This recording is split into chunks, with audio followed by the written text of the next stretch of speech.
श्री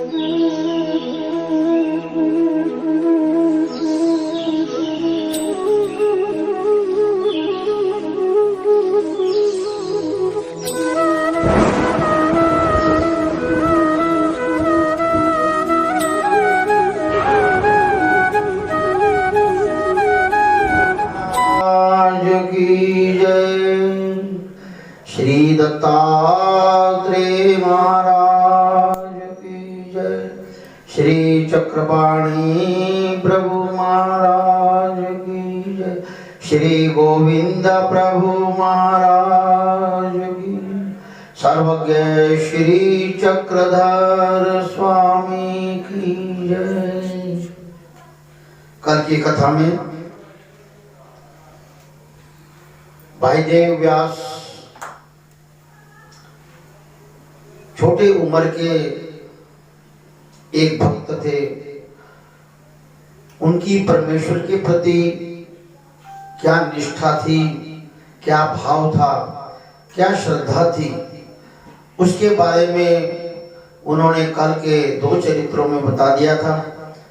पहले चरित्र में भगवान को उसने मीठे मीठे बेर खिलाए। कच्चे बेर, खट्टे बेर खुद खाता रहा और प्रसन्नता पूर्वक भगवान ने उसका स्वीकार किया। दूसरे लीला में चने के बारे में बताया गया कि एक जगह पर जो किसान था उसने अपना पेड़ खोला था जिसके अंदर वो चने रखता था, और निकालते समय 2 प्रकार के चने वहां पर पड़े हुए थे, काले रंग के और सफेद रंग के। उस बच्चे के मन में आ जाता है कि काले रंग के जो चने हैं वो मैंने भगवान को नहीं खिलाने हैं, जो सफेद रंग के चने हैं वो मैंने खिलाने हैं। भाव की बात है वहां पर। काला और सफेद ये बात नहीं है, भाव है श्रद्धा का उसका। और वो परमेश्वर ने बड़े प्रेम से उसका भी स्वीकार किया और भाई साहब को ऑर्डर दी कि जितने भी इसके पदार्थ आप बना सकते उतने बनाओ। और परमेश्वर कई दिनों तक उसका स्वीकार करते रहे। उससे उन्होंने बताया कि इस क्रिया के द्वारा उसको उसकी कनौ पैदा होगी। परमेश्वर को जब जीवात्मा परमेश्वर धर्म की क्रिया करता है ईश्वर की आज्ञा के अनुसार, जो भी परमेश्वर ने हमें आज्ञा दी है करने के लिए, जब वो करता है, प्रेम से करता है, श्रद्धा पूर्वक करता है, तो परमेश्वर के अंदर कृपालु होने के नाते, कनवालु होने के नाते एक कनौ पैदा होती है। एक प्रकार की उस जीव के प्रति इतनी भावना हो जाती है कि इस जीव को मैं क्या दूं, कैसे दूं, कब दूं। तो ऐसी ही कनौ उस भाई देव व्यास ने जोड़ी थी। आगे जाकर उसको लाभ मिलेगा। आज का जो चरित्र आ रहा है, लीला आ रही है, उसके अंदर एक बताया गया, शायद मेरा ख्याल वो भी चरित्र हो चुका है। भगवान ने विष्णु भट्ट के नाम के भक्तों को स्थिति प्रदान की थी। एक प्रकार का सामर्थ्य का भगवान ने उनको दी थी, उसको स्थिति सुख बोलते हैं। और उस सामर्थ्य जब दिया जाता है, अब आ रहा है चरित्र आज का, बड़ा ही महत्व का चरित्र है। देमाई साहब नाम के भक्तानी को प्रतीति पंथ की स्थापना और विश्वास पंथ का निषेध।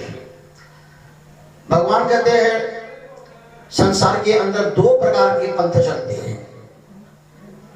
एक होता है प्रतीति। प्रतीति यानी जिसको बोलते हैं कि अनुभव आना। मैं बोलता हूं और किसी महात्मा जी ने बोला इसलिए उस बात को मानना नहीं। मैं कई बार प्रवचनों के अंदर बोलता रहता हूं कि संसार के अंदर 3 प्रकार के प्रमाण माने जाते हैं। 3 प्रमाणों के द्वारा जब वो चीज हमारे सामने आ जाए तो फिर वो प्रतीति बन जाती है। वो 3 बातें कौन सी है, कोई बता सकता है मुझे?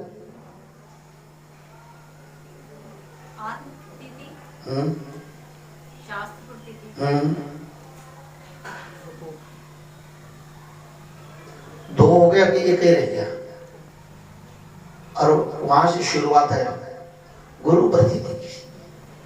ठीक है, गुरु प्रतीति, शास्त्र प्रतीति, आत्मा प्रतीति। पहले जरूरत है गुरु की।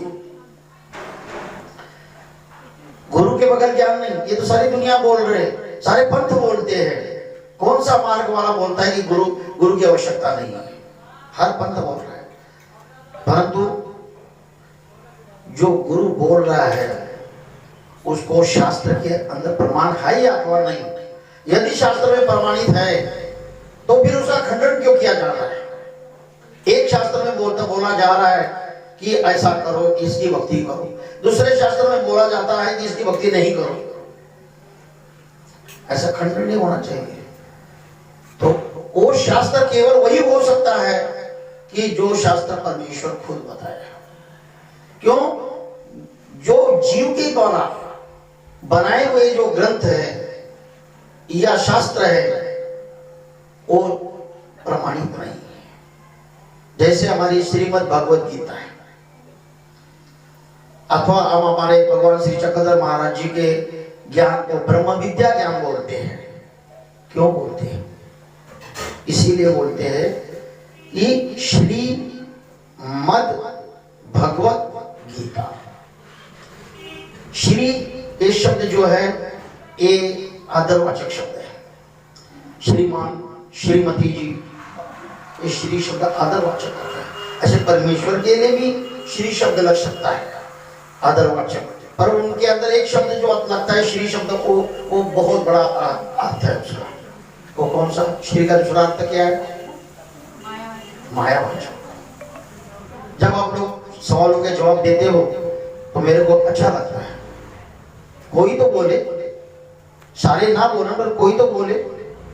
एक बोलेगा अपने आप, दूसरे के अंदर भी वो बात आएगी कि मैं भी बोलूं, मैं भी आगे जाकर के ऐसे तैयारी कर लूं और मेरे अंदर भी आनी चाहिए। मतलब क्या बोला उन्होंने? क्या बोला अभी? मायावाचक। क्योंकि मैंने कल के कथा के अंदर बता दिया था कि माया ये शब्द जो है एक दुनियादारी के अंदर भी बोला जाता है। हम बोलते हैं ये सारा माया जाल है, बोलते हैं ये सारा माया जाल है, नाशवान है।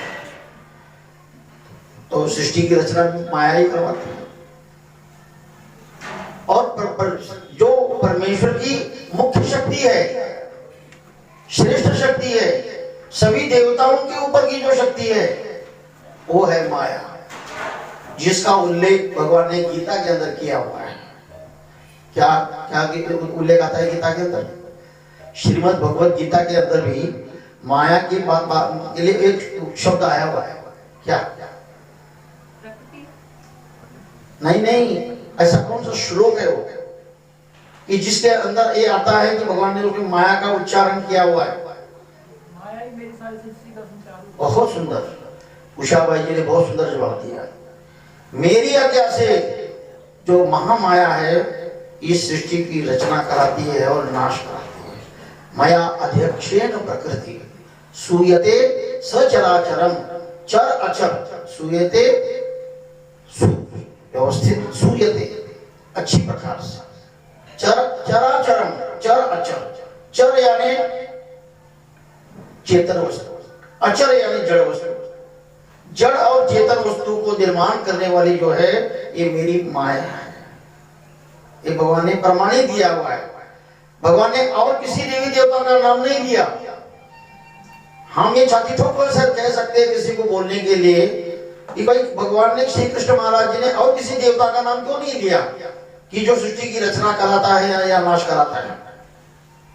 नहीं। उल्ट पक्ष में भगवान वहां बोलते हैं कि अब्रह्म भूनाम लोका पुनरावर्तिनो अर्जुन मामुपेत्य तो कौन्तेय पुनर्जन्म न विद्यते।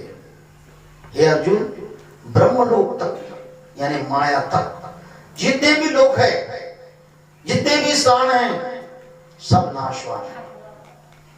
ये सब दुनिया भी पढ़ती है, गीता दुनिया भी पढ़ रही है कि अगर जय कृष्ण नहीं पढ़ते, बाहर के भी पढ़ते हैं, पर जहां पर ऐसे गुप्त अर्थ आते हैं वहां पर वो लोग उसको गुप्त रखते हैं, बताते हैं, क्योंकि वो चीज उनके ऊपर आएगी और वो नहीं बोलेंगे। ये श्लोक कभी नहीं बताएंगे, इस शब्द का अर्थ करके नहीं बताएंगे। आप ब्रह्म यानी ब्रह्मलोक यानी क्या, ब्रह्मलोक तक, ब्रह्मलोक कहां तक है? केवल ब्रह्मा विष्णु महेश तक नहीं, माया तक।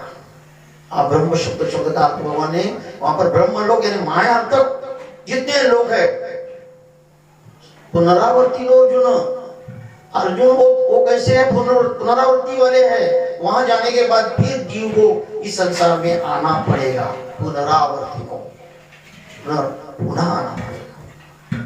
और मामू पीते तो कौन्तेय, यदि तू माम मुझे शरण आता है, मेरी आज्ञा का पालन करता है, पुनर्जन्म न विद्यते। ये पुनर्जन्म जो है, बार बार जन्म लेना और बार बार मरना, ये खत्म हो जाएगा। और संसार के अंदर यही बहुत बड़ी कमी है। ये जो संसार है, इसमें दुनिया के अंदर सब चीजें हम लोगों के लिए अच्छी लगती है, पर इनमें 3 कमियां हैं। परमेश्वर के अलावा, परमेश्वर को भक्ति को छोड़कर या परमेश्वर को छोड़कर संसार में 3 कमियां हैं। कौन सी 3 कमियां हैं? संसार में 3 कमियां हैं, कौन सी? हाँ जी, हाँ जी, बहुत सुंदर, क्या जवाब दे रहे हो आप लोग। दुख रूपता, पाप मूलता, अनित्यता। भगवान कहते ये 3 नव्हती ते संसारा वाचोने अनेक काही गोंडे असे। भगवान कहते ये 3 कमियां ही संसार में ना होती। दुख, कदम कदम पे दुख है। सुख मानते हैं अलग बात है। पानी पी रहे, गर्मी के दिन है, प्यास नहीं बुझ रही है, ग्लास के ऊपर ग्लास जा रहा है और फिर भी तृप्ति नहीं हो रही है, दुख। ज्यादा पीते हैं, पेट फूल जाता है, कितना पिएगा। कोई खाने की चीज है, जो चीज अच्छी लगती है खूब दबा के खाते हैं, खूब दबा के खाते हैं, कितना खाएंगे? आखिर ये तो बोलना ही पड़ेगा, बस करो। दुख होता, एक कमी है संसार में बहुत बड़ी। नहीं तो भगवान कहते हैं इस संसार से बढ़कर मेरा सुख भी नहीं होता। मेरा सुख भी फीका था। क्यों? जीव को जो अच्छा लगता है वो उसको मिलता है, उससे ज्यादा खुश है। मेरा सुख को तब मिलेगा कि जब वो मेरी आज्ञा का पालन करेगा। और संसार का तो उसको साक्षात्कार में मिल जाता है, फौरन मिल जाता है। पूरी खाई, आह क्या बात है। कूलर की हवा ले ली, आह क्या बात है। पंखे की हवा ले ली, क्या बात। एसी लगाया, क्या बात। मिनटों खुश हो गए।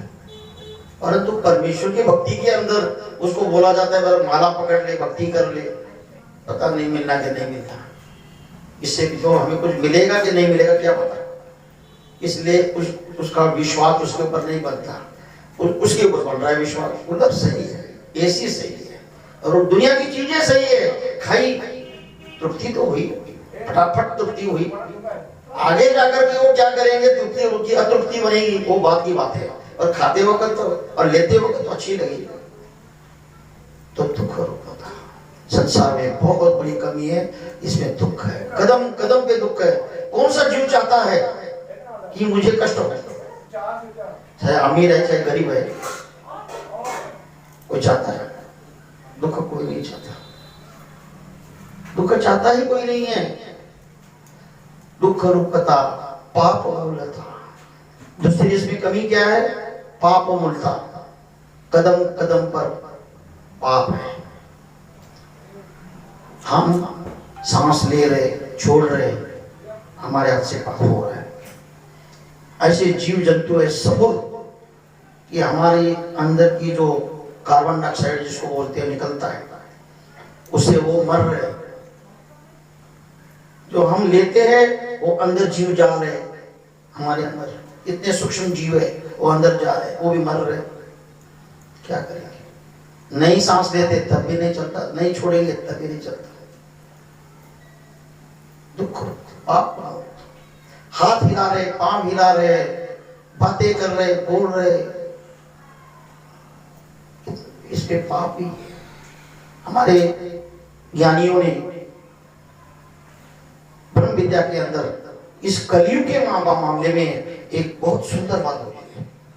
और जो युग है उसमें इतनी कमी थी कि यदि उनसे कोई अधर्म हुआ, एक धर्म एक अधर्म, धर्म का आचरण किया उस युग में, जो युग का धर्म होगा तो देवता उसको जो कुछ फल देना है वो देगी, और अधर्म का आचरण किया जो उस युग का अधर्म है उसको निचले युग में भेज देती है।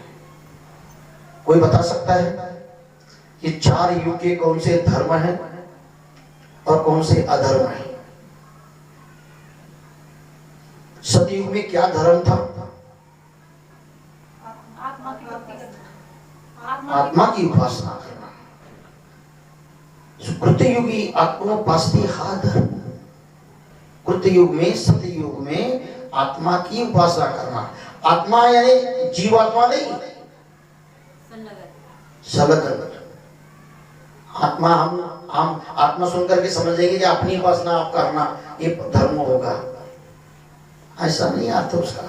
वहां पर जो सांकेतिक शब्द है, संकेत देने वाला है, हमें इशारा करने वाला है कि वहां पर आत्मोपासना यानी उस देवता का जो अंश, यानी माया का जो अंश, जो अभी किसी वक्ता ने बोला, कौन सा अंश है माया का? संलग्न। बहुत सुंदर बोल रहे हो। वो जो संलग्न है वो माया का अंश है, और उसकी जो भक्ति करता है जीव, उस युग में संचार होता है उसके अंदर, तो उसमें वो मग्न रहता है। 1,00,000 वर्ष की आयु होती है। उसको कोई खाने का इच्छा नहीं है, पीने की इच्छा नहीं है, जागने के नहीं, सोने के नहीं, कोई कष्ट नहीं है। इच्छा हो तो सो ले, इच्छा हो तो ना सो ले, इच्छा हो तो खा ले, इच्छा हो तो ना खा ले। शरीर पीड़ा नहीं देगा। जैसे आपको और हमें भूख लगती है तो हमारी अवस्था क्या होती है आप लोग जानते हैं, हम लोग जानते हैं, और उनको नहीं होती। वो युग ऐसा बनाया विचित्र माया ने कि उनको कोई कष्ट नहीं है। 1,00,000 वर्ष तक जिंदा उन्होंने, केवल वो उसी ध्यान में मग्न होते हैं, देवता की भक्ति में, बस उनको कोई और चिंता नहीं है। जैसे हम लोगों को भक्ति में भी बैठे हुए तो पेट की भी चिंता होती है। हाँ, अपने पेट की नहीं होती तो दूसरे के पेट की होगी, चिंता तो है। यदि आप लोग समझो कहोगे कि हमें हम ऐसा भक्ति करेंगे, हमें चिंता ही नहीं रखेंगे, हम तो घर के लोग तो हम घर में रखेंगे क्या? कहेंगे जरा बाहर निकलो। मतलब उस युग में चिंता ही नहीं। पति और पत्नी दोनों ही होते हैं, उनको बच्चा भी नहीं होता। बड़ा विचित्र युग है वो, बच्चे भी नहीं होते उनको, बस 1,00,000 वर्ष तक बैठे रहते हैं, अपना ध्यान करते रहते हैं अपने अपने धर्म का। उस युग का जो धर्म है उसका करेंगे, या उस युग का जो अधर्म है उसका करेंगे, या और किसी युग का जो धर्म है वो करेंगे। तो देवता ज्यादा से ज्यादा उसको माया के फल देंगे, ज्यादा माया के ऊपर बल नहीं देने उसने। इतना 1,00,000 वर्ष की भक्ति करने के बाद मिलेगा क्या उसको? माया का फल, माया का फल नष्ट होना। और उस युग का अधर्म क्या है? भक्ति अधर्म। भक्ति यानी सुंदर कृतयुगी भक्ति अधर्म। आत्मोपासना धर्म, भक्ति अधर्म। भक्ति यानी किसी माता को परमात्मा बोलना, पिता को परमात्मा बोलना, बड़े भाई को परमात्मा बोलना, गुरु को परमात्मा बोलना। जैसे आजकल संसार के अंदर का वातावरण आप लोग देख रहे हो, उसके ऊपर ज्यादा व्याख्या नहीं करेंगे क्योंकि शब्द कड़वे हैं, इसलिए उसके ऊपर व्याख्या ज्यादा नहीं की जाएगी। कर सकते पर नहीं करेंगे। इतना ही उसमें आप इशारा समझ लो कि उस कृत युग में, सतयुग में यदि कोई माता को परमात्मा समझ के भक्ति करता है पिता को परमेश्वर समझ के भक्ति करता है, गुरु को परमेश्वर समझ कर भक्ति करता है, या बड़े भाई को परमात्मा समझ के भक्ति करता है। पहले जमाने में ये बातें होती थी, पर अब नहीं रही। बड़े भाई को पिता के समान मानते थे। ऐसा हम आप लोग बुजुर्गों से सुनते आ रहे हैं। बड़ा भाई जो होता था ना, कहते पिता समान है, और आजकल वो कहते तू कौन और मैं कौन। वो युग गया, युग था, वो युग थे ऐसे कि पिता को परमात्मा मानते थे, माता को। और आज भी संसार के अंदर वो धर्म चलता आ रहा है। और इतना करेंगे, मान लो कि उस युग में, सतयुग में कोई माता पिता गुरु की भक्ति करता है परमेश्वर मानकर, तो और को देवता उसको क्या करेंगे? निचले युग जन्म देंगे। जाओ, तूने मेरे युग में अधर्म का आचरण किया हुआ है, तेरे लिए वो धर्म है तू समझता है, पर मेरे लिए वो धर्म नहीं है मेरे युग का। जा निचले युग में। निचला युग कौन सा है? त्रेता युग। त्रेता युग में ढकेल देगी। आत्मोपस्ति धर्मो भक्ति अधर्मो, धर्मा तो चैतन्य प्राप्ति फल, अधर्मा तो खाली भी युग। आगे आ गया त्रेता युग, 16 लाख त्रेत। ऊपर सतयुग था 32 लाख वर्ष का, और त्रेता युग था 16 लाख। ये आधा आधा घटता जाएगा। 32, 16, 8, 4, कुल मिलाकर कितने हो जाएंगे? 60। तो 32 था, 32 का आधा हो गया, रह गया 16। 16 लाख वर्ष तक त्रेता रहेगा। और उस त्रेता युग में धर्म क्या? बड़ा भाई को परमात्मा मानना, ये उस युग का धर्म होगा। जो भक्ति करने वाले होंगे ज्यादा यही करेंगे। और आपको ज्यादा बताने की जरूरत नहीं कि जो भी त्रेता युग की जो भी कहानियां, जो भी बातें आती है उससे संबंधित है। सारी माता के संबंधित है, पिता के संबंधित है, गुरु के संबंधित है, बड़े भाई के संबंधित है। ज्यादा बताने की आवश्यकता नहीं है। तो त्रेता युग में वो धर्म था, देवता। और त्रेता युग में अधर्म कौन सा था? यज्ञ करना। यदि कोई यज्ञ करता था वहां पर, तो देवता कहते थे ये मेरा धर्म है, मेरे युग का धर्म नहीं है। चलो तूने किया ना, तेरे को निचले युग में मैंने ढकेल देना है, जा। जिसने धर्म किया, माता पिता की भक्ति की, उसको क्या मिलेगा? धर्मा तो कैलाश में कुंड प्राप्ति फल। जिसने इतने चाव से, इतने विश्वास से माता को परमात्मा माना, पिता को परमात्मा माना, बड़े भाई को परमात्मा माना, गुरु को परमात्मा माना, उसको देवता क्या देगी? कैलाश में कुंड प्राप्ति, यानी ब्रह्मा विष्णु और महेश, ये फल देगा। और गीता कहती है कि वो जो फल है वो नाश होना है। यान्ति देवव्रता देवान् पितॄन् यान्ति पितृव्रताः भूतानि यान्ति भूतेज्या यान्ति मध्या जिनोति। हे अर्जुन, जय कृष्ण धर्म जो है वो कोई अपनी बगल से नहीं बोलता, वो प्रमाणित बोलता है, गीता को प्रमाण मानता है। और गीता एक ऐसा शास्त्र है कि जो परमात्मा ने अपने श्री मुख से बोला हुआ है। श्री मद, मद यानी मुख, भगवत यानी भगवान के द्वारा गीता गाई गई, जो भगवान के द्वारा गाई गई, ऐसा कोई भी शास्त्र दुनिया में नहीं। श्रीमद् भागवत है और भगवत नहीं। जो भागवत की कथाएं आती है वो बोली जाती है कृष्ण भगवान के संबंधित है, ये हम ही मानते हैं, परंतु वो सारा मिला जुला काम है। केवल वहां पर परमेश्वर की भक्ति के बारे में नहीं बताया गया, सारा खिचड़ी बनाई गई है, तभी उसको भागवत बोला गया। और उसका कर्ता भी कौन है? भागवत का कर्ता कौन है? वेद व्यास, व्यास जी ने किया। और उस व्यास जी ने भी इतने ग्रंथ की रचना करने के बावजूद उनका पेट नहीं भरा, उनके मन को शांति नहीं हुई। उन्होंने आखिर यही बोला, वेदों की रचना उन्होंने की, पुराणों की, भागवत की, सारे शास्त्रों को उन्होंने पुनरावृत्ति दे दी। उनको अच्छा रूप दे दिया, पर फिर भी उनका मन जो था ये शांत नहीं हुआ, मन को शांत नहीं।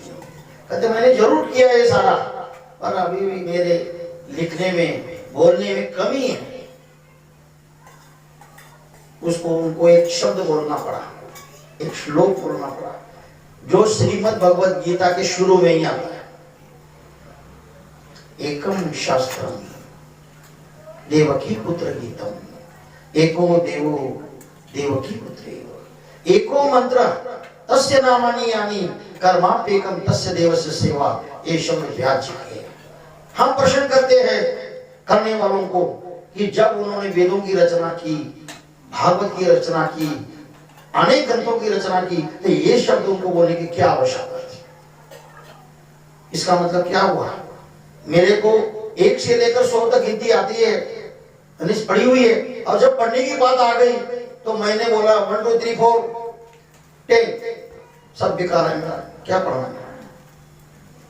मैं बोलता हूँ कि मेरे को 1 से लेकर 100 तक गिनती आती है, और बोलने की बारी आ गई तो 1 2 3 4 10, अब बीच में गया था, इनमें तो मैं ज्ञान नहीं, पूरा ज्ञान नहीं करे। यही बात वेद व्यास जी की हो गई। उन्होंने इतना बोलने के बावजूद भी, लिखने के बावजूद भी उनको शब्द बोलना पड़ा, एकम शास्त्र देवकी पुत्र गीता। संसार में कोई यदि शास्त्र है, प्रमाण है, तो केवल एक देवकी पुत्र गीता। देवकी का पुत्र भगवान श्री कृष्ण, और किसी का नाम नहीं बोला, किसी देवी देवता का नाम नहीं बोला, किसी शक्ति का नाम नहीं बोला, देवकी पुत्र गीता। क्योंकि देवकी पुत्र केवल कृष्ण ही है, और कोई दुनिया में दूसरा कृष्ण पैदा नहीं हुआ।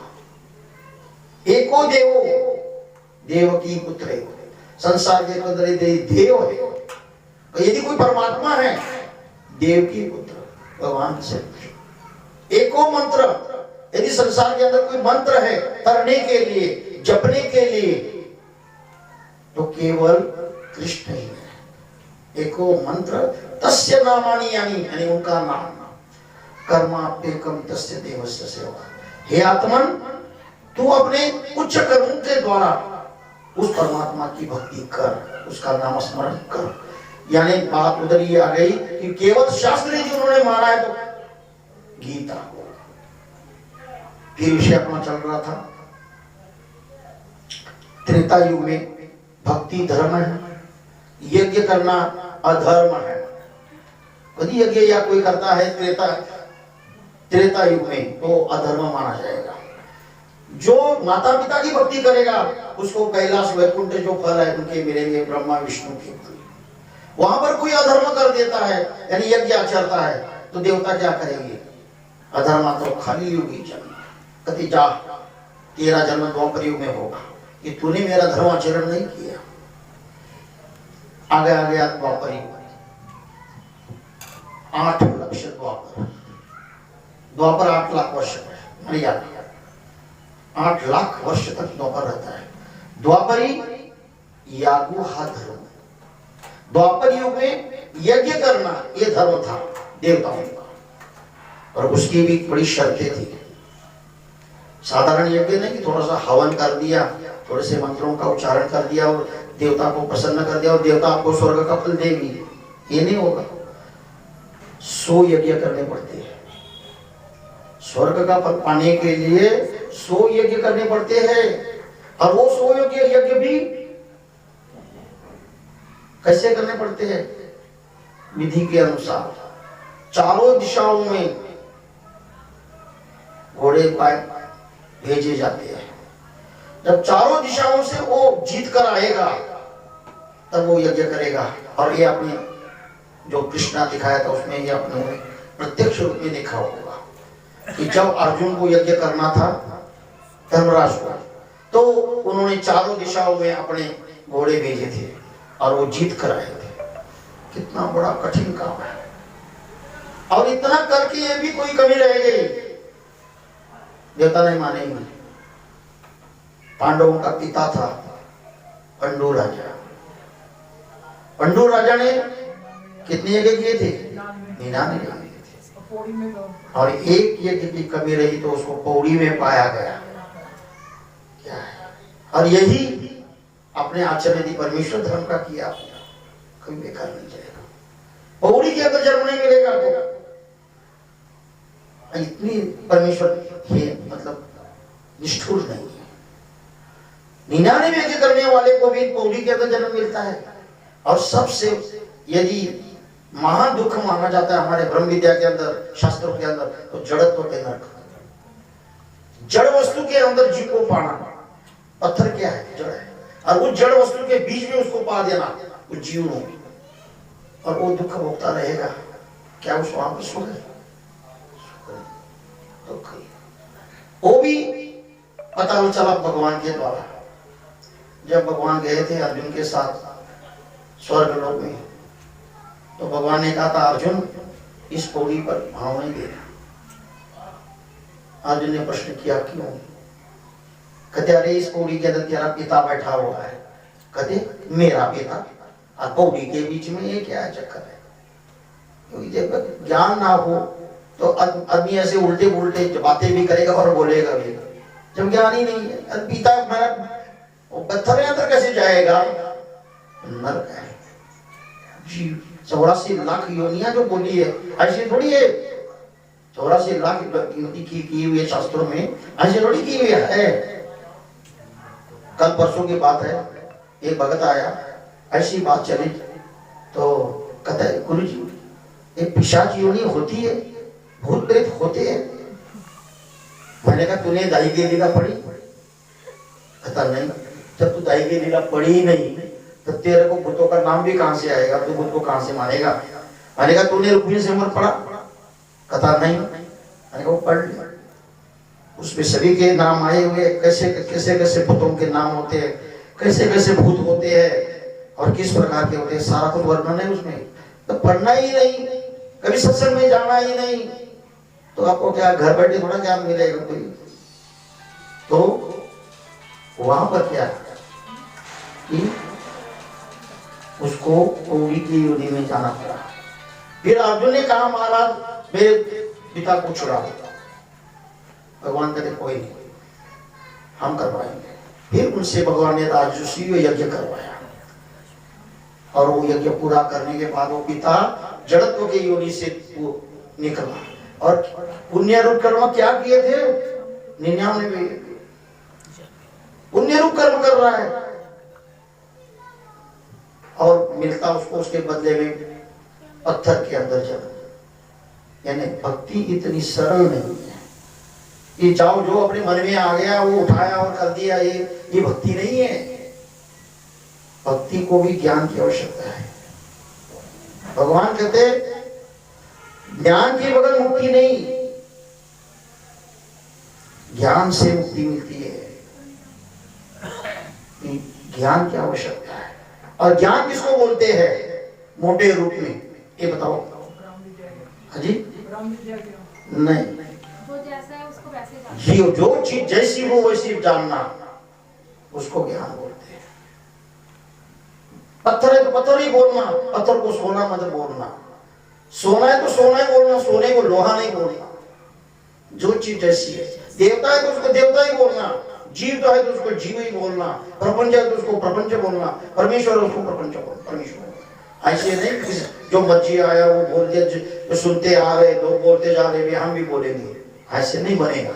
ये ज्ञान और वो ज्ञान मिलता है ब्रह्म विद्या में, वो ज्ञान मिलता है परमेश्वर के द्वारा बताए हुए शास्त्र में। ऐसा इधर उधर भटकने से नहीं मिलेगा। तो त्रेता युग में, द्वापर युग में यदि अधर्म किया, द्वापर युग का अधर्म क्या है? तीर्थ क्षेत्र व्रत दान अधर्म। तीर्थ यानी क्या?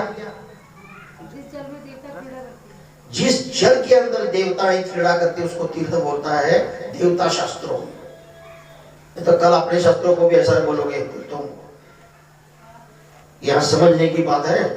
नहीं तो अपने तीर्थों को भी तीर्थ बोलते हैं, 1650 तीर्थों की जय। आपने तो वही बोला कि तीर्थ तो जाना नहीं चाहिए, तीर्थ तो अधर्म है। वो तीर्थ में जहां जिस जल के अंदर देवता क्रीड़ा करें, जैसे हरिद्वार, जैसे बनारस, देवताओं ने क्रीड़ा की हुई उस जल के अंदर, तब जाकर उसको ये लोग पवित्र मानते हैं। वो तीर्थ क्षेत्र, क्षेत्र यानी जिस जगह पर देवता क्रीड़ा करें।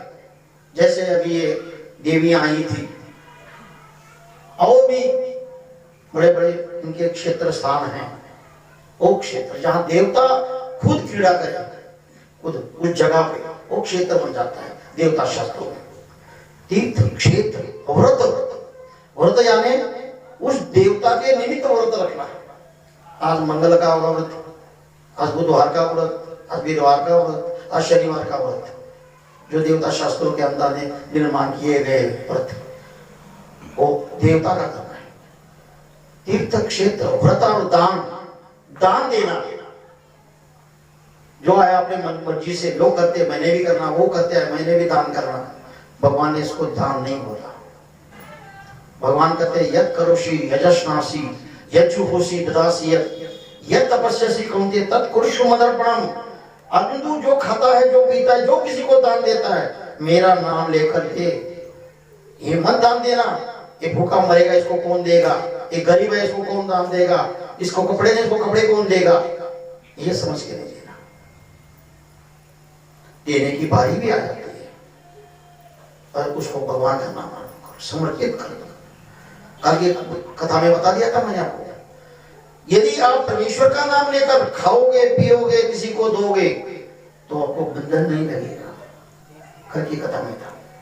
और यदि आप किसी को अर्पण किए बगैर दान दिया उसका बंधन आपको लगना ही लगना। आज उसको आप दे रहे हो ना, कल वो आपसे देगा, आप उसको कल वो आपको देगा। इसलिए गीता में भगवान ने सुपात्र और कुपात्र का वर्णन किया हुआ है। सुपात्र कौन और कुपात्र कौन? हमारे मन में आता है, हमारे धर्म के लोग बोलते हैं ये हमारे धर्म में ही करना चाहिए, इधर उधर नहीं करना चाहिए। हम कहते हैं हम नहीं बोल रहे, ये गलत समझ रहे हो आप। गीता बोल रही है, गीता प्रमाणित शास्त्र है, वो बोल रहा है सुपात्र और कुपात्र की पहचान कर फिर दान दो। फिर पढ़ो सुपात्र किसको बोल रहे हैं, कुपात्र किसको देर देखना है, ये ज्ञान पर फिर आएगा। अपने आप ही आपको ज्ञान समझेगा, अपने आप ही आप उसी हिसाब से दान करोगे। हमें बताने की जरूरत नहीं पड़ेगी क्योंकि गीता बता रही है। जो देवता शास्त्रों के अनुसार दान करते हैं वो देवता का धर्म है और वो उस युग का धर्म है द्वापर का। और जिन्होंने उस युग में यज्ञ किए भी, 100 यज्ञ किया तो देवता क्या देंगे उसको?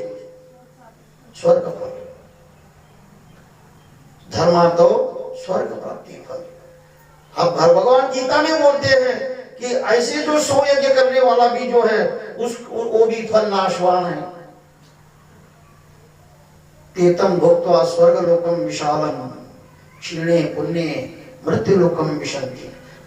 गीता पढ़ते हैं, गीता शास्त्र को बताते हैं, पर गुप्तार्थ गूढ़ार्थ बोलते ही नहीं, बताते नहीं, अपने आप में रख लेते हैं। वो कहते ये बताया गया तो गया, अपना भी गया, गुप्त नहीं बताना। वो ऊपरी ऊपरी भगवान कृष्ण कहते ऐसा करो वैसा करो, स्वर्ग मिलेगा स्वर्ग मिलेगा। अरे भगवान कहते स्वर्ग लोक तो नाशवान है। जब कभी ऐसी किसी की क्रिया होती है तो हम लोग एक शब्द का प्रयोग करते हैं, हमारे ज्ञानी जन, और करना भी चाहिए।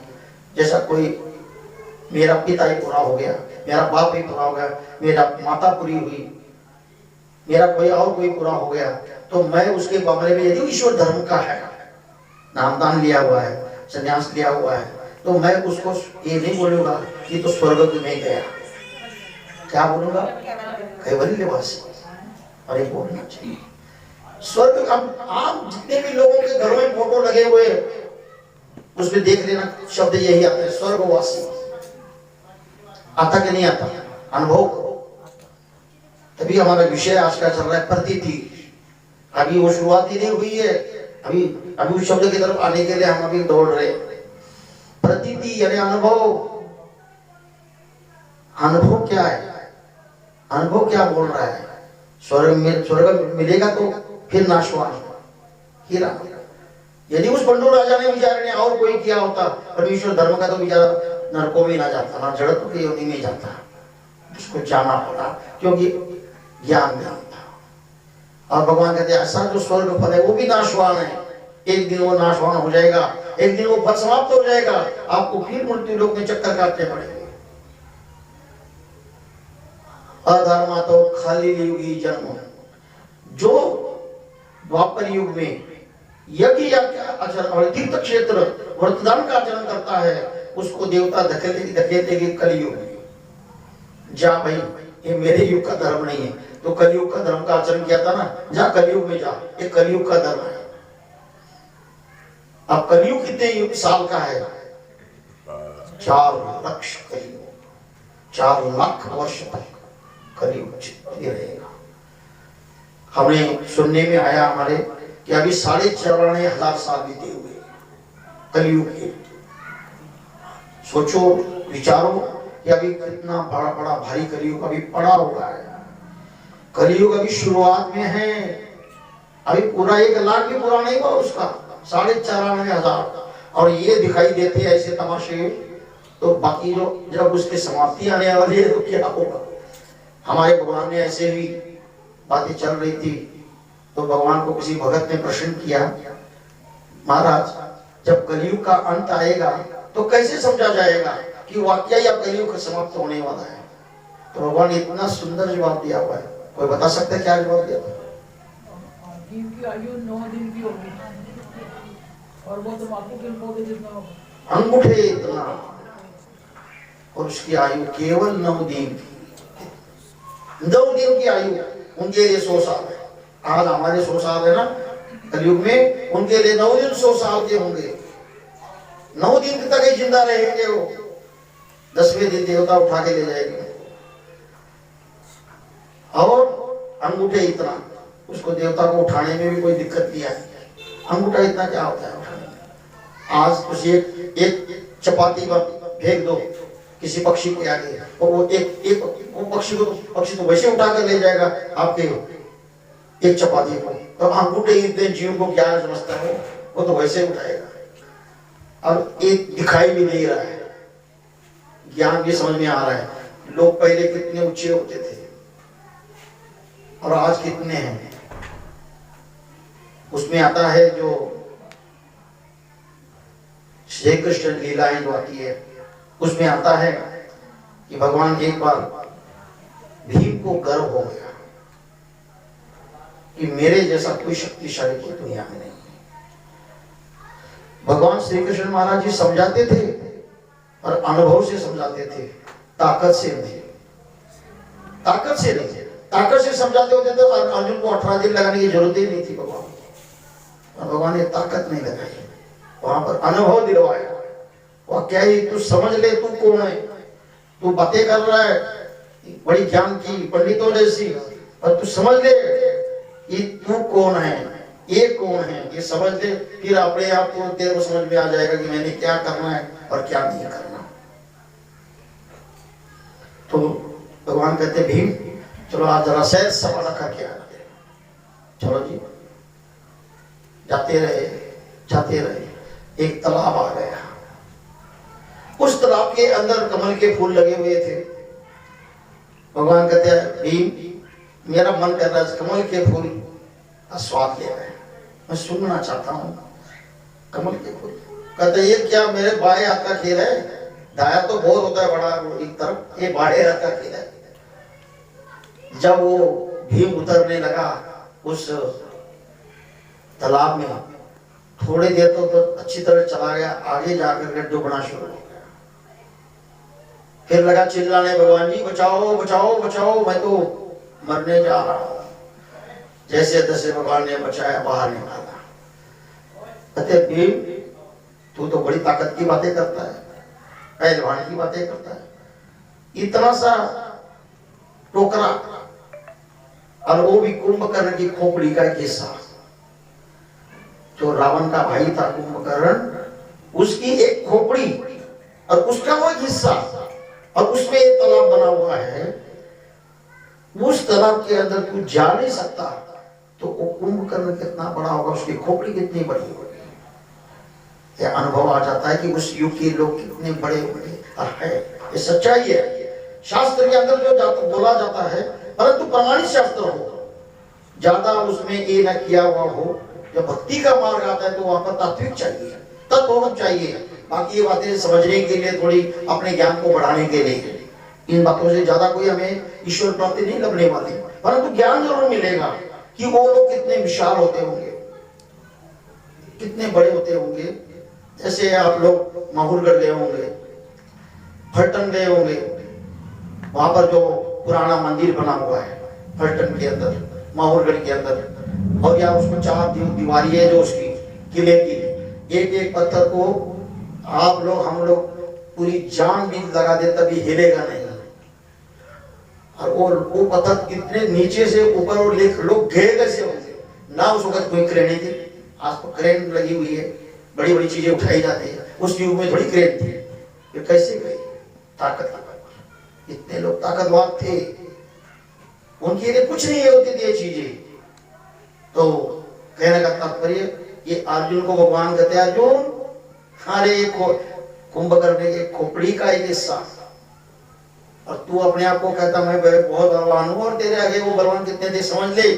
यानी तात्पर्य हमें समझने का यह है कि कलयुग जो है ये दिन ब दिन घटने वाला है। जरूर बोला गया है 100 साल की आयु कलयुग में, और 100 साल कोई कोई जाता है, कोई जीव हजारों में एक। अभी जो परसेंटेज आई है इस वक्त 65, 70 और 80 के बीच में, इसके ऊपर बहुत कम लोग जाते हैं, ऊपर जाता है। जो गया समझ लो पुराना कोई अच्छा खाया पिया होगा वो गया जाएगा, वरना आज का जाना बड़ा मुश्किल है। तो इस 100 साल की आयु इसका उसमें भी दुख भरे हुए पाप, थोड़ा सा भी इधर उधर हिलते डुलते। उन्होंने बोला, मैं बोलना रह गया आपका, कि कलयुगी असुर विसुर हिंसा थी। उन्होंने बोला कि कलयुग में उठना बैठना भी पाप है। आप लोग उठते हो, बैठते हो, चलते हो, फिरते हो, कितना पाप होता है हम बता ही नहीं सकते। फिर आप रहे तो कैसे रहे, मरे, ना खाए ना पिए ना हाथ हिलाए, हाथ भी हिलाओ, पांव भी हिलाओ, मुंह भी हिलाओ, पलके भी हिलाओ, और हो सकता है उसने ज्यादा से ज्यादा सिमरन करे। क्यों? कि सिमरन में इतनी शक्ति है, इतनी ताकत है परमेश्वर के धर्म के अंदर। भगवान कहते ज्ञानाग्नि सर्व कर्माणि भस्मसात् कुरुते तथा। भगवान कहते मेरे ज्ञान रूपी अग्नि के अंदर सभी प्रकार के कर्म जो होते हैं वो भस्म हो जाते हैं। चाहे हमसे जितना भी पाप, क्या करें, जानकर तो नहीं करते, जानकर तो नहीं हिलाते, बेकार थोड़े हम हिलाते हैं, हिलाने पड़ते हैं। जान के थोड़ा हम श्वास लेते, लेना ही पड़ता है, लिए बगैर तो प्राण नहीं। परंतु इसका भी हमें हिसाब देना पड़ना है, तो क्यों ना हम हिसाब देने के पहले ही तैयारी रख ले। हम भगवान का स्मरण करें, पाठ करें, स्मरण करें, भगवान की आज्ञा का पालन करें, अपने आप ही वो चीज बढ़ती जाए। क्योंकि भगवान कहते मेरी ज्ञान रूपी अग्नि इतनी तेज है, जैसे अग्नि के अंदर लकड़ी जो होती है सूखी है या गीली है, कभी अग्नि नहीं देखिएगा। एक बार अग्नि ने आग पकड़ ली, जो उसके बीच में आ गया वसम। ऐसे जो ज्ञान रूपी कर्म करता रहेगा, हिंसा होती है कोई बात नहीं, परंतु ईश्वर धर्म की क्रिया करो, ईश्वर धर्म के प्रति, सेवा के प्रति, ईश्वर के कार्यों के प्रति अपने आप को ज्यादा हिलाओ, ज्यादा डुलाओ, ताकि वो भी जो हिंसा हुई वो भी खत्म हो जाए। नहीं तो अपने सिर पर पाप चढ़ता जाएगा और वो एक दिन देना पड़ेगा। कलयुगी तीर्थ क्षेत्र व्रतदान हा धर्म। कलयुग में, इस कलयुग में जो धर्म है देवताओं का, तो वह तीर्थों पर जाना, क्षेत्रों पर जाना, देवता संबंधित व्रत करना, देवता संबंधित दान करना, ये कलयुग का देवताओं का धर्म है। तीर्थ क्षेत्र व्रतदान हा धर्मो हिंसा अधर्म। कलयुग का अधर्म वो नहीं है कि ऊपर के युग से निचले युग में ढकेलेंगे देवता, अपने ढकेलने के लिए जगह उसको आप सीधा कहते जाओ नरक में। कलयुगी हिंसा अधर्म, धर्मा तो अंतराल प्राप्ति। जिन्होंने अन्यवावर्ती प्रकरण पढ़ा होगा उसमें आता है कर्मों में अष्टोदेवी अंतराल। उत्तम प्रकार से यदि तीर्थ क्षेत्र का कोई आचरण करेगा कलयुग में देवता स्थानों के अंदर धर्म के अंदर, तो देवता ज्यादा से ज्यादा अंतराल के बनेंगे। जो मध्यम प्रकार से करेगा, थोड़ा कम करेगा, उसको अष्टोदेवी देवता के फल मिलेगा। उससे भी जो कम करेगा उसको कर्मोभी देवता के फल मिलेगी। और केवल जो लोग हाथ जोड़ते हैं,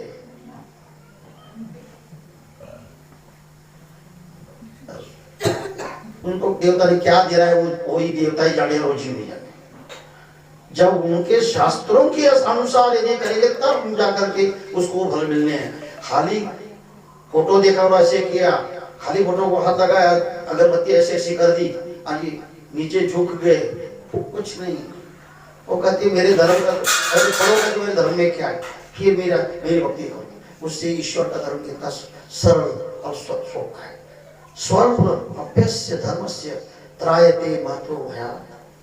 मेरा धर्म भगवान कहते कितना सादा है, सोपा है। छोटा अधर्म भी हो गया, कोई कमी भी रह गई, भगवान कहते मैं माफ कर दूंगा। अब मैं देखता हूं अपने मंदिर में, वो उनकी कमियां नहीं है, उन जो बताने जा रहा हूं उनकी कमियां नहीं है, परंतु अपने समय को कैसे बिताना और ईश्वर धर्म के अंदर वो दिखा देते हैं कि हमें कोई बंधन नहीं बात का, कि पहले पूजा ही करनी चाहिए। कई भक्त होते हैं, भक्तानियां होती है, देखते हैं कि कोई पूजा कर रहा है, उतने देर तक आरती उतार लेते हैं, उतने देर तक परिक्रमाएं कर लेते हैं, उतने देर तक सेवा कर लेते हैं, उतने देर तक दंडोते डाल देते हैं। पर यही आचरण यदि ईश्वर देवता धर्म का होगा, देवता ने कभी नहीं मानना। उन्होंने कहा क्रम से करो, पहले ये पहले वो बाद में वो। तुम तो उल्टे उल्टे करके जा रहे हो। पहले पूजा होनी करनी चाहिए तो तुम तो पहले आरती उतारी जा रहे हो। नहीं ऐसा, भगवान कहते भक्ति करने वाला मुझे चाहिए। आरती पहले ही उतारे जाए, बाद में उतारेगा तो दंडोता तो डालेगा, सिमरन तो करेगा, चाहे जैसे करता है। जब हम सिमरन करते हैं, आप लोग पर करते हैं, हम भी करते हैं, माला हाथ में घूमती है और मन पता नहीं कहाँ घूमता है। सभी कहा आपका नहीं हमारा भी है, पर इसके लिए हम कहेंगे हम छोड़ दे तो बिल्कुल ही काम से निकल जाएंगे। भगवान कहते कि जीव को बांध के रखो, जैसे करता है करो, उसे करवाओ। मन साढ़े आंखें नहीं लगता, हंसी मन भी। जब वो मन हमारा नहीं मानता, हम कहे उसको पूजा कर, हम उसको कहते दंडोत डाल, हम उसको कहते आरती उतार, हम कहते दान कर, हम कहते सेवा कर, नहीं मानता, हम भी तेरा नहीं मानेंगे, हम अपने मर्जी से करेंगे। ये उसका क्यों माना, और उसका आज तक मानते मानते आज तक पहुंचे, उस मन का ही माना अपने हमने सभी ने, तभी आज यही चक्कर में पड़े हुए दुखों में। हम उसका नहीं मानना, जो उसमें आता है देखना, यदि सही बोलता है तो करना। यदि मन कहता चलो पूजा करो, फिर कहना हाँ ठीक है मन सही बोल रहा है। यदि मन कहता है भाई पूजा नहीं करनी, घर चलना है, नहीं पूजा करते करने जाएंगे। मन कहता है अभी दंडोते मार डाल, आज के दिन नहीं दंडोते डालेंगे। एक स्मृति के अंदर आता है, श्री नागदेव आचार्य को एक भक्त ने प्रश्न किया, और कल की कथा में मैंने नागदेव के बारे में बता दिया था कि नागदेव जो बोलता है क्या बोलते हैं वो सब प्रमाण है या नहीं। एक कल के कथा में अभी विस्तार से बता दिया था, अब दोबारा मैं उसको दोहराऊंगा नहीं। तो नागदेव को एक भक्त ने प्रश्न किया कि ये जीवात्मा जो है तो मन पूर्वक तो काम करता है नहीं, पूजा करता है, खाली मते को लगा रहा है, और हाँ तू कल मिली नहीं मेरे को, मैं तो को बहुत देखा, मैं तो मिलना था तेरे को कल बाजार में, दंडोत डालते भी वही शुरू, पूजा करते भी वही शुरू, आरती उतारते भी वही शुरू, और सिमरन करते भी वही शुरू। अब क्या करेंगे जीवात्मा, ये छोड़ता है नहीं, इसको टाइम भी ऐसा ही मिलता है, एक जगह पर पूजा के लिए मिलती है, पर दोबारा सही नहीं मिलेगी कि नहीं मिलेगी पता नहीं, दोबारा मिलती कल मिलेगी कि परसों मिलेगी, सुबह मिलेगी शाम को मिलेगी, तो बातें कर लेते हैं। भक्त ने सवाल किया, ये मन पूर्वक तो करता ही नहीं जीव, इसका मन तो भटकता ही फिरता रहता है, केवल हाथ में पूजा होती है और खाली दंडोते तो डालने वाली होती है, परसों भी मोड़ते हैं, मोड़ो बस खत्म, नाली खड़ी। प्रसव हम कहते हैं न मोड़ने से मोड़ना अच्छा है, परंतु कम से कम प्रसव मोड़ते टाइम थोड़ा सा टाइम लगाना चाहिए, थोड़े शब्द दोष बोलने चाहिए कि प्रसव क्या बोला आपने, क्या मोड़ा गुरु जी, प्रसव मोड़ो इतना शब्द। गुरु जी ने बोल दिया हाँ गुरु जी बस प्रसव खत्म हो गया, कोई नहीं, न करने से अच्छा है, परंतु सीखना चाहिए। प्रसव मोड़ते समय कोई दोषों को बोलना चाहिए, जितने भी दोष हम बोल सकते हैं दंडों डालते समय उतने बोलने चाहिए। इतना बोलने से काम नहीं चलेगा, मैंने कई बार उसके बारे में प्रायश्चित के समय में बताया हुआ है। हाँ जी, तो नारद को प्रश्न किया गया कि भाई ऐसे जो जीव करते हैं मनपूर्वक तो करते हैं नहीं है, हाथ में माला घूमती है, एक आधा नाम लेते हैं माला खत्म, हाँ जी, पूजा करते खाली क्रियाएं होती है। कई दो ऐसे ऐसे भगत है हमारे प्रेमी, ये दोनों हाथों से दोनों विशेषों को दो विशेष करते हैं ऐसे। ये मैं यहाँ से देखता हूँ, बस हंसता हूँ, चुप रह जाता हूँ, माना तेरे को क्या लेना देना है। जब बताया वो नहीं मानते तो तू क्या कर, ऐसे एक हाथ से ही करो, हमारा क्या है, जितना करोगे उतना पाओगे, हमारा क्या नुकसान है, नुकसान तुम्हारा है। अरे इतनी पवित्र वस्तु जो है, उस पवित्र वस्तु को तुम एक हाथ से निरादर से कर रहे हो। दो हाथ भगवान ने दिए, जरा एक किसी को बेचारे को एक हाथ हो उसकी तो मजबूरी है बेचारे, तो हमें तो दो हाथ दिए हुए और दो हाथों से विशेष को उठाना चाहिए, नमस्कार करना चाहिए, झुकना चाहिए, परंतु हम एक हाथ से उठा रहे और खड़े निरादर है देखा जाए तो, परंतु कर रहे हैं। तो नागदेव को प्रश्न किया गया कि ऐसे जो करने वाले हैं उनका क्या होगा, उनकी गति क्या होगी, कुछ मिलेगा कि नहीं मिलेगा, कि ऐसे ही ये पानी बहता ऐसे बहते रहेंगे। नागदेव ने बड़ा सुंदर जवाब दिया हुआ स्मृति के अंदर आता है, क्या बोलते हैं, बाह्यांगे के लेते अंतरंगा सीए, जो जीवात्मा कोई भी वस्तु बाहर से करता है वो अंदर भी आ जाती है, धीरे धीरे उतरती है। आज नहीं समझ रहा है विशेषों का महत्व, दंडोत का महत्व, दान का महत्व, सेवा का महत्व आज नहीं समझ रहा है। और जब समय आएगा, टाइम आएगा, ज्ञान होगा और संस्कार वो जगेंगे तो खुद ही रोएगा, उसको रुलाने की जरूरत नहीं पड़ेगी, हमें रुलाने की जरूरत नहीं पड़ेगी। अरे पूजा करते हो तो रो करके करो, बोलने की जरूरत नहीं पड़ेगी, वो अपने आप ही रोएगा। और बारी आएगी तब, और अभी नहीं, क्योंकि अभी वो अवस्था है। तो आज की जो कथा है हमें दो प्रकार से हमने इसमें रखे हुए हैं कि एक तो शुद्ध लीला भी बताते हैं और लीला के साथ थोड़ी सी पूजा अवसर भी समझा रहे हैं, जो 3 प्रकार के पूजा अवसर माने जाते हैं, तो उस पूजा अवसर को भी थोड़ा थोड़ा समझा रहे हैं। बाकी को विषय जो है शाम की कथा में समझाया जाएगा। तो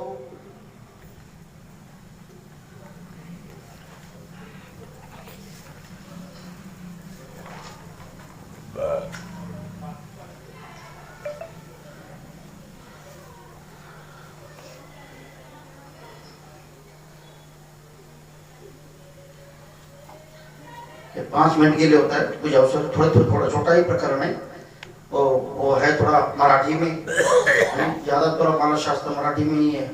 तो हिंदी में जब कोई पढ़ने वाले भी है प्रेमी तो फिर थोड़ा उनको मुश्किल आ जाती है, तो वो भी समझ ले थोड़ा। तो कल का विषय आया था शाम का कि भगवान की इच्छा होती थी कि आज हम वीरण करने के लिए, जीवों का चिंतन करने के लिए किस जगह पे जाए। तो नागदेव आचार्य जो थे बहुत ही संस्कार थे, बहुत अधिकारी थे, परमेश्वर के प्रेम के पात्र थे, वो भगवान की प्रवृत्ति को जानते थे कि आज किस जगह जाना है। 22 आसन रचित थे, जो भी जगह श्री नागदेव आचार्य ने देख के रखी होती थी पहले दिन, उस जगह पे पैसा भगवान को आसन डालते थे। अब हम संतों के लिए, मंतों के लिए कपड़ा क्यों डालते हैं? यदि डाला तो क्या होगा, यदि ना डाला तो क्या होगा, चाहे वो पतला है कि मोटा है वो विषय अलग है। परंतु हम कहते महात्मा जी आ गए अपने घर में, कई लोग बेचारे ऐसे भगत है प्रेमी कि जिनको आज ज्ञान नहीं है, सीधा ही कहते गुरु सोफे पे बैठो बैठो बैठो, ज्ञान नहीं, वो हमसे श्रेष्ठ है, ज्ञान से श्रेष्ठ है, अनुसरण से श्रेष्ठ है, संन्यास से श्रेष्ठ है। उनकी हम कदर नहीं कर रहे। एक प्रकार का निरादर उनका नहीं हो रहा है, निरादर उस परमेश्वर का हो रहा है। तो उनके लिए आसन डालना चाहिए, कपड़ा डालना चाहिए। आपका तो सोफा तो डाला ही है पहले ही, उसके ऊपर हजारों चादरें आपने पाई हुई है, पर वो उनके लिए महत्व नहीं है। उनके लिए स्पेशल अच्छी चादर साफ सुथरी हो, वो डालनी चाहिए। वो उनका महत्व है, वो उनका पूजन है, उनकी ज्ञान की पूजा है। हमारे भगवान ने हमें एक आज्ञा दी हुई है, जब भी संतों की महंतों की पूजा करो, उनको खिलाओ पिलाओ, तो मन में एक लाओ कि मैं ज्ञान के अनुसार कर रहा हूं। तिलक लगाते हैं ज्ञान पूछ, चाहे चावल लगाते हैं ज्ञान पूछ, हार पाते हैं ज्ञान पूछ, दक्षिणा देते हैं ज्ञान की पूजा। क्योंकि जब एक ज्ञान पूजे शब्द आ जाता है वहां पर अज्ञानता नहीं रहती, वहां पर हमारे मन में उल्टे पुल्टे सवाल नहीं आते। महात्मा तो मैं देखा था टीवी देख रहे थे, मैं तो महात्मा जी मैं सुनाते हो तो गाने सुन रहे थे। ये वहां चीज आएगी नहीं, आपने बोलना ही, हमने उनको थोड़ा किया हुआ है। गाने जो सुन रहे थे वो उनका शरीर सुन रहा था, वो नहीं सुन, वो ज्ञान नहीं सुन रहा था। उनका ज्ञान नहीं, ज्ञान की पूजा करनी है जो उनके अंदर का ज्ञान है। तो भाईसा जो थी उस नियम के अनुसार भगवान को, जब भी भगवान कहीं बैठते उठते थे, भाईसा पहले भगवान के लिए आसन डालती थी। गोसावी आसनी उपविष्ट होती, उस डाले हुए कपड़े के ऊपर भगवान श्री चक्रधर महाराज जी बैठ जाते थे। 22 पालवे श्री चरणों पर महाराज जी थी, क्योंकि महाराष्ट्र के अंदर ज्यादा तौर पर मट्टी बहुत है, मट्टी बहुत है। वहां पर पक्के सड़कें तो बनी नहीं है, और हर जगह पर इतनी सड़कें नहीं है, कई जगह पर मट्टी से भी जाना पड़ता है। तो भगवान जब चलते थे तो भगवान के पांव के ऊपर मट्टी उड़ती थी और बैठती थी। तो भाईसा पहले गीले कपड़े से उस भगवान के जो पांव थे उनको साफ करते थे, आसनावली ठेली थी। पहले एक पांव को साफ करती थी, दूसरा श्री चरणों पालवे परिमार्जित आसनावली ठेली थी। पहले को साफ करना, फिर दूसरे पांव को साफ करना। गोसाव्यासी निरूपणाची प्रवृत्ति ते निरूपण करे थी। भगवान की इच्छा होती थी निरूपण करने की, आ जाओ, तो भगवान उनको निरूपण करते थे। ब्रह्म विद्या का शास्त्र बताते इच्छा हो तो, और हमारा शास्त्र ब्रह्म विद्या ये बोलता है, जब मन की किसी की इच्छा हो, उसके अंदर सुनने की इच्छा हो तो उसको सुनाना चाहिए, वरना उठो और सुनाई जाओ, उसका पाप लगता है। तो उनका अधिकार नहीं है, उनकी इच्छा नहीं है, सुनने की इच्छा हो। जैसे आप लोगों को टाइम दिया हुआ है 11:30 तो 12:30, आप लोग बराबर अपने टाइम पे आकर बैठते हो, अरे आपकी इच्छा है। भगवान जिसकी इच्छा उनको सुनाओ, इच्छा ही नहीं उनको सुना कर क्या फायदा। रख दो, भगवान क्या कह रहे, अरे रखवा दो,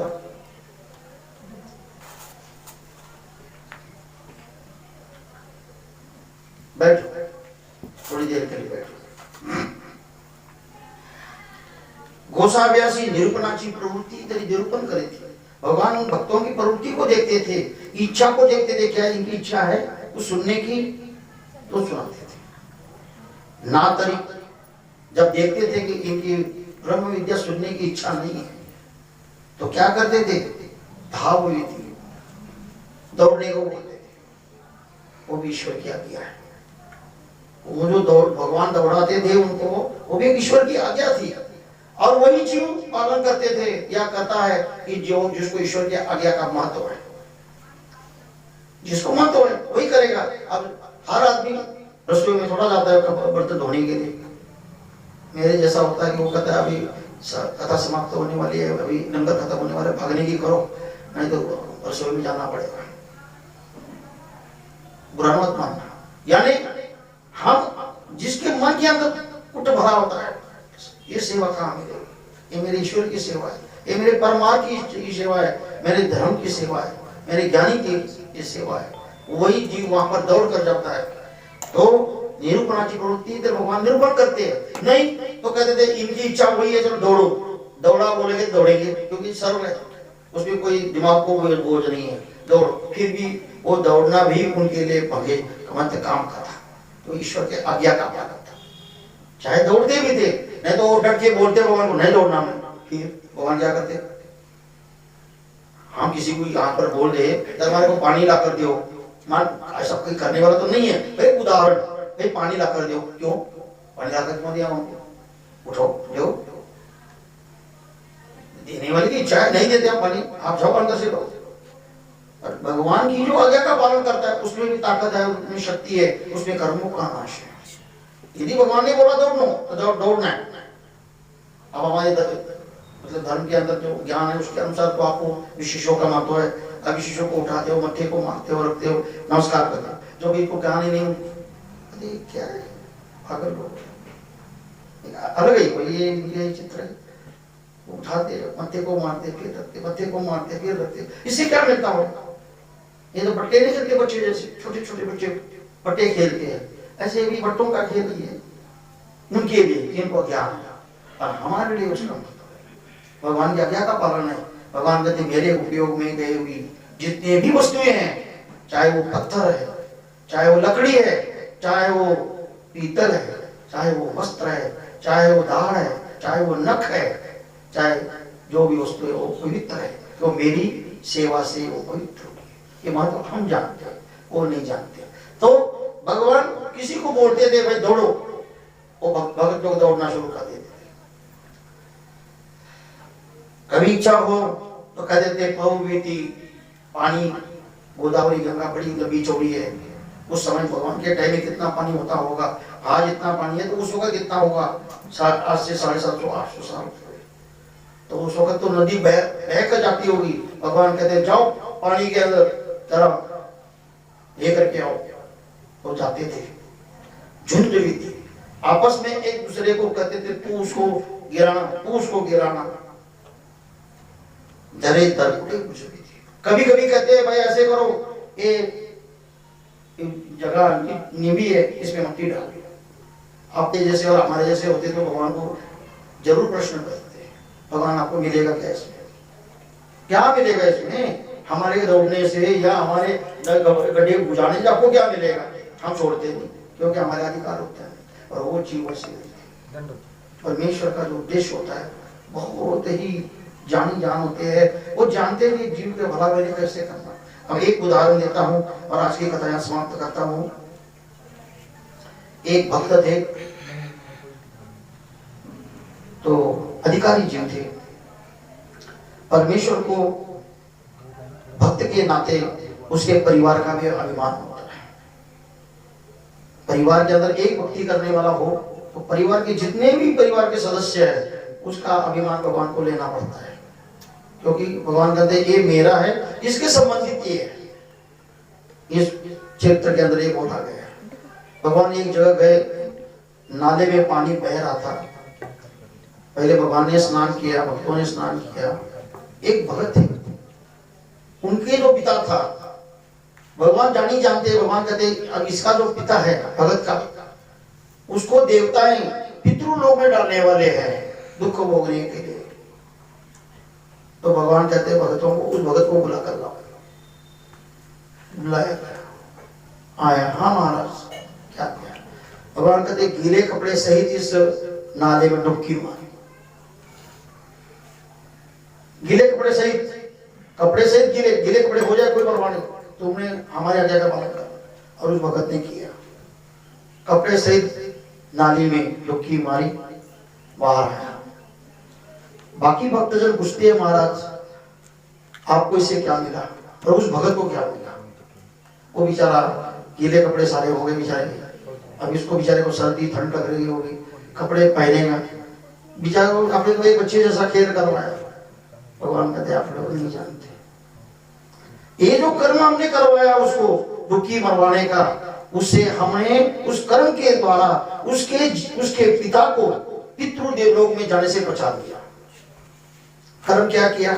देखने में डुबकी मारी, और भगवान ने उसका फल क्या दे दिया?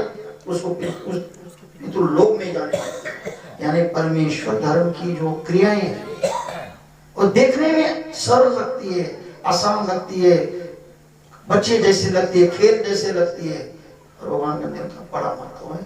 जब ज्ञान हमारा होगा तब हम इन बातों को ज्यादा से ज्यादा धीरे धीरे समझते जाएंगे। तो आज की कथा यहाँ समाप्त होती है। शाम की कथा 5:30 बजे पूजा होगी।